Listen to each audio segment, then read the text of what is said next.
This is K2 News at 5 on your side. Well, now at 5, brand new details about a fire that erupted outside the home of a Portland City Councilor. Investigators say Candace Avalos was not targeted. They say the fire started in a shed near her home and not at her car. Thanks for joining us for this special digital edition of K2 News. I'm Deborah Knapp. And I'm Steve Dunn. We want to get right to K2's Shelby Slaughter joining us live near Southeast 124th and Division where it happened. And Shelby, police have not been able to determine the exact cause of the fire?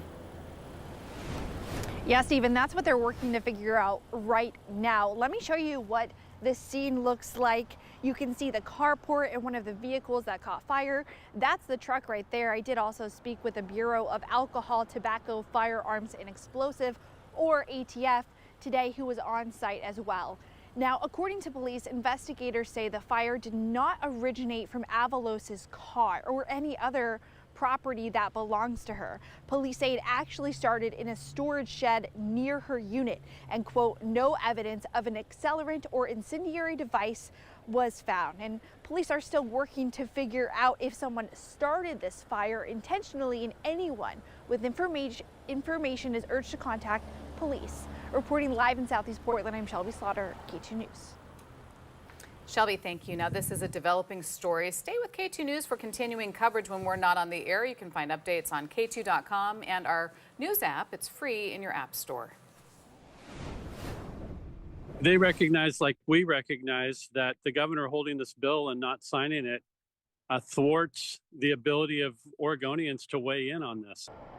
Now to some new information on a controversial piece of legislation that has divided Oregon lawmakers and Oregonians for months now, increasing taxes and fees on drivers to fund our roads, bridges, and highways. Despite its passage last month, the bill has been gathering dust on the governor's desk. Some argue the delay is intentional to block Republican efforts to refer it to voters. And new tonight, 2 Senate Democrats are now urging the governor to put her pen to paper as soon as possible. In 2 separate letters, those senators argue the governor risks losing public trust. K2's Vasily Varlamos is live in Salem. And Vasily, one of the state senators warns a deliberate delay goes against Democratic values. Yes, Deb, State Senator Jeff Golden wrote that the delay is widely viewed as a tactic to thwart a potential referendum, something he says goes against the core values of open government, citizen empowerment, and transparency. 2 Oregon Senate Democrats penning letters to Governor Kotek asking her to sign the transportation bill, quote, without further delay. The governor has until November 12th to sign or veto the bill. Those pushing to put the bill to voters next November cannot start collecting signatures for a potential referendum until the bill is signed into law. In separate letters sent on October 22nd, Oregon Senate Democrats Janine Solman and Jeff Golden warned that a deliberate delay could result in the loss of public trust. Solman's letter said in part, preserving the full opportunity for civic participation is essential to democratic governance, and I worry that waiting until the statutory deadline risks undermining public trust in that process. It's anti-democratic to not allow the democratic process to work. Senate Republican leader Bruce Starr, one of the leaders of the voter referendum effort, says he is grateful that there is a bipartisan call for the governor to sign the bill. When asked for comment on the letters and if there's an updated timeline on when Governor Kotek will sign the bill, a spokesperson for Governor Kotek said in part, the governor has 30 days after sine die, except Saturdays and Sundays, to take action on HB 3991. She added that the passage of the transportation bill saved jobs and prevented maintenance station closures, preserving critical services. Now, during the vote on the transportation bill last month, Senator Solman expressed hesitancy over the potential cost burden the bill would have on Oregon families, but ultimately decided to vote yes on the bill to save jobs and keep Oregon roads safe. Live in Salem, Vasily Varlamos, K2 News. Thank you, Vasily. And as Vasily mentioned, every day Governor Kotek does not sign the transportation bill is a day lost for Republican efforts to refer it to voters on the November 26 ballot. Petitioners must gather roughly 78,000 signatures, or 4% of the total votes cast in the most recent gubernatorial election. Those signatures must be collected within 90 days after the special session ends. The session ended October 1st, so they have until December 30th. Petitioners cannot collect any signatures until the governor signs the bill, and her deadline is November 12th. The date she signs has no impact on when tax increases take effect 91 days after the special session ends or December 31st. We want to hear from you tonight, so point your phone camera at the QR code on your screen. Tell us what you would do or what you'd like to see happen with the transportation bill. Governor continues to delay, governor to sign it, and taxes move forward as the governor signs it. Voter push begins now. No opinion right now. Right now, most of your voters, you can decide on what you want to say. The Democratic push for Governor Kotek's signature comes as Republican Senator Christine Drazan makes a second run for governor. She made that announcement today. And Senator Drazan has been very outspoken in her opposition to that transportation bill, saying its passage ignored the thousands of Oregonians who said no to more taxes. In an interview you will only see her on K2 News, I asked Drazan if she were governor, how she would have handled it differently. There is no universe where we had to raise taxes on Oregonians to solve that problem. That's what I would have done differently. As the leader of my own caucus in that legislative session, I worked with our agency, I worked with our nonpartisan staff, and we established and developed a proposal which would have balanced the state budget, kept workers to clear our roads, to fill our potholes, to stripe, to do all of the safety and maintenance work, kept our full employment that we need so much to keep us safe in the winter, and not raise taxes. And you do it by prioritizing existing revenues. We asked the agency and we said, what's core function, what's non-core function? And they gave us a packet of information on that, which was program after program after program that had more to do with convening and establishing a political agenda than providing safe, reliable roads for the citizens of Oregon. And so we took from that list and we said, we would cut this, we would cut this, we would cut this, because when you can't afford it, you have to stop doing it. And if times were flush, if we had all the money that we needed to do all those programs, they are nice to do, they are not essential. And if they're not essential right now, given our economy, given the state of Oregonians' family budgets, we should ask our agencies to do more with less and, frankly, to tighten their belt. And so as governor, I would demand that my agencies worked within their means, provided core functions and priority essential services to Oregonians before asking Oregonians for more. Drazan also talked about why she's running again, her goals for education, public safety, homelessness, addiction, that ICE facility in Portland, and more. You can watch the entire interview on our K2 YouTube page. Drazan still has to make it through the May primary, of course, before she can be on that November 2026 ballot. At this point, Governor Kotek has not announced whether she is running again. As we mentioned earlier, the transportation bill and its financial impacts on Oregonians has been a divisive issue. During his reporting today, K2's Vasily Varlamos asked Senate Republican leader Bruce Starr if a potential voter referendum could help Drazan's second push for governor. Take a listen. I don't think there's any question that it will help Senator Drazan in her campaign against the governor. Again, the governor's thwarting the will of the voters. The governor supports this tax measure that Oregonians oppose. And it's the governor who didn't convene a bipartisan conversation about transportation and instead, moved a bill with just Democrat support, Democrat votes. We reached out to the Democratic Party of Oregon Senator Drazan for her announcement to run for governor again, and they called it a second doomed bid, in part saying, quote, Christine Drazan's announcement makes one thing clear: Donald Trump is officially on the Oregon ballot. It is certainly shaping up to be a big week when it comes to the possibility of Oregon National Guard troops in Portland. The Ninth Circuit Court of Appeals has given themselves until tomorrow to decide whether they will review a decision allowing a troop deployment to protect the ICE facility. A judge issued 2 restraining orders earlier this month. The first barred the deployment of the Oregon National Guard. The second barred the deployment of any National Guard troops. The Trump administration appealed the first TRO, and last week the court sided with the president.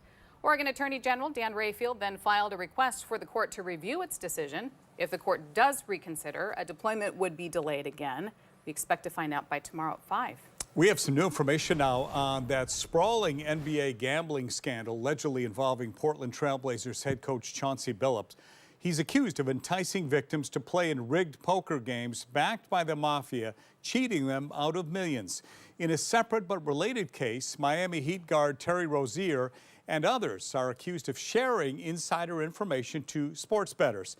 Tonight, the NBA says it's reviewing how the league can better protect itself from sports betting and whether it's doing enough to educate coaches, players, and personnel about the risks gambling could pose to their careers. According to a league memo shared with ABC News, these criminal cases are an opportune time, in fact, to carefully reassess how sports betting should be regulated and how sports leagues can best protect themselves, their players, and their fans. The NBA is also reviewing policies about injury reporting after Rozier allegedly faked an injury in 2023, making gamblers thousands. Well, before we get to that forecast today, fall weather has arrived, and soon the fall sunsets will as well. We're now less than a week until we fall back an hour, ending daylight saving time and putting us back on standard time, which means shorter days starting Sunday. You'll need to set your clocks back 1 hour before you head to bed on Saturday night. Let's go to meteorologist Dave Selesky now. We talk about that every year. What are we looking at? 4-ish hour? You want the numbers? Yeah, you really want it. the numbers? Okay, we'll go to the graphic for you right now. Dave, that tone is depressing. I'm sorry. So tonight, sunset's going to be at 6:04 p.m. Okay. For the first evening of standard time, not daylight saving time, but standard time, sunset 4:55. Shortest day of the year, December 21st, it's going to be 4:30 p.m. Longest day of the year, have this to look forward to, June 21st, I'm looking forward to 2026. June 21st already. 9:03 p.m. So yeah, it's going to be a big change from tonight through that first standard time sunset. Going to be on the 2nd, going to be on Tuesday of next week, as a matter of fact. In the meantime, Sunday, sorry about that. It's going to be Sunday. It's in the meantime, partly cloudy to mostly cloudy skies here in Portland. Dry skies out there, 54 our current temperature. Meanwhile, up in Hood River, our Visit Hood River location, mostly cloudy skies in 48. And how about over on the Oregon coast? No temperature report out of Lincoln City this hour, but they are reporting partly cloudy skies to sunny skies. You can see very nice offshore. Still have some pretty good breakers here crashing onshore against the Oregon coast this evening. Here are the highs today. Hit 56 up in Vancouver, 55 out at PDX. It was 55 as well for Tillamook, 58 down in Eugene, 51 for Redmond. No report out of the Dalles, but popular number. Pendleton also 55. Colder the further east you go. There's Burns at 44 and 42 this afternoon in La Grande. Now, on our hour-by-hour forecast, here's how things are shaping up. Dry skies to forecast for you for the remainder of the afternoon and going in towards the evening hours. And we get into tomorrow. We've got a little warm front right here, kind of lifting up out of the south. We'll have some clouds around the area, maybe a couple sprinkles on the coast. We get in towards the afternoon hours. The cold front out of this system comes on through. A few light scattered showers likely, not a whole lot of precipitation, maybe a few hundredths of an inch. And then high pressure builds in back behind that. Wednesday, very nice. Fair skies, temperatures upper 50s to low 60s going into Thursday. Fair skies for the first part of the day. And then by Friday, Halloween, we have another cold front approaching, and with that, increasing clouds and much wetter weather. Models right now are taking most of the precipitation out of this next system, which will likely be an atmospheric river off to the north of us into parts of western Washington, but we will still see wet conditions in western Oregon and in parts of southwestern Washington. In the meantime, watches and warnings, we do have a freeze warning up for parts of the Columbia Basin tonight through tomorrow at about 9 a.m. Overnight lows here dropping down into the upper 20s for overnight lows. In the meantime, forecast for you for tomorrow on the Oregon coast, mostly cloudy skies. Chance of seeing a few showers in the afternoon. Southeast winds about 10 to 15 miles an hour. Tomorrow's high in Waco, Washington, 58. Tomorrow's high for Tillamook at 60. Moving now into the valley, mostly cloudy skies. Some showers later in the day. 58 for your high for Salem, 57 for Longview. And over in McMinnville, 55 for your afternoon high temperature there. Now for the Gorge and the Cascades, partly sunny skies. May see some showers west end of the Gorge in the afternoon. 53 for your high in Hood River. 31 and 48 the low and the high for Government Camp. East winds in the Gorge, by the way, 10 to 15 miles an hour. Central and eastern Oregon, again, we have that freeze warning up for parts of the Columbia Basin for tomorrow. And then partly cloudy skies, 59 for the high temperature in Pendleton, 28 and 58 the low and the high in John Day, 31 but 62 will be the high temperature on Tuesday in Bend. Now, tonight for Portland, 41, a little cooler in some of the outlying areas. Wouldn't be surprised, places like Sandy, Estacada, Hillsboro, Forest Grove drop down into the upper 30s. High 57 for tomorrow. Wednesday, 59, 60 for you on Thursday. Then rain is back in the forecast for Halloween on Friday, and more wet weather on Saturday and showers on Sunday. What was that day in June again? What was it? June 21st. 21st, Okay. 9:03 p.m. All right, thanks, Okay. Dave. Write it down. Looking ahead now to Friday, that's when all school districts in Oregon must have their cell phone ban in place. Back in July, Governor Kotek signed an executive order on a statewide ban, citing educational outcomes and mental well-being. Some districts not only have plans, but are already implementing them. That includes the state's largest school district, Portland Public Schools, which voted to implement its own ban last year. That ban went into effect in August. All districts must implement their bans by January 1st. Also Friday, guess what day that is? Halloween. Very good. Okay. If you're still unsure about your costume, we have some great ideas for you. Yes, we do. According to the National Retail Federation, nearly 3/4 of Americans who celebrate Halloween plan to dress up. Spider-Man is the most popular choice this year for kids. That's followed by princess, witch, and ghost costumes.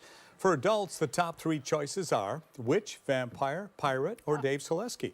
The most popular choice for a pet is a pumpkin, by the way. Okay, well, if you're still wondering what kind of candy to buy for those trick-or-treaters, we have you covered there as well. These are the top 5 picks nationwide, according to Instacart. Reese's Peanut Butter Cups, peanut M&Ms, regular M&Ms, Kit Kat, and Snickers. The results change a little bit when they're broken down by state, and since we're on digital, tell us in the comments if you agree with this one. Instacart says the most popular candy in Washington is Twix, and in Oregon, it's peanut M&Ms. What do you think? Well, I tell you, I walked by the front desk this afternoon and took one of those little tiny Snicker bars. Oh, so that's your favorite? I like Snickers. Okay. Do you like Snickers? I do. That would get you going a little bit. It does. Hey, the Portland Trailblazers are on the road tonight. They take on the LA Lakers at 7:30. K2 is your Blazer station, of course. Watch the game on our secondary channel, KUNP or K2 2.2. Then stick around for Rip City Wrap-Up. Host Danny Morang and Joe Simons will talk highlights and analysis. You can also stream it on YouTube. So thank you for joining. By the way, I think I may have taken the last one. That's why don't go out there and check for another one. Sorry, guys. Okay. Hate to tell you. Thanks for joining us for this special digital edition of K2 News. Monday Night Football is on now. The Kansas City Chiefs hosting the Washington Commanders. After the game, stick around for a special post-game show on K2. That's around 8. We'll see you then.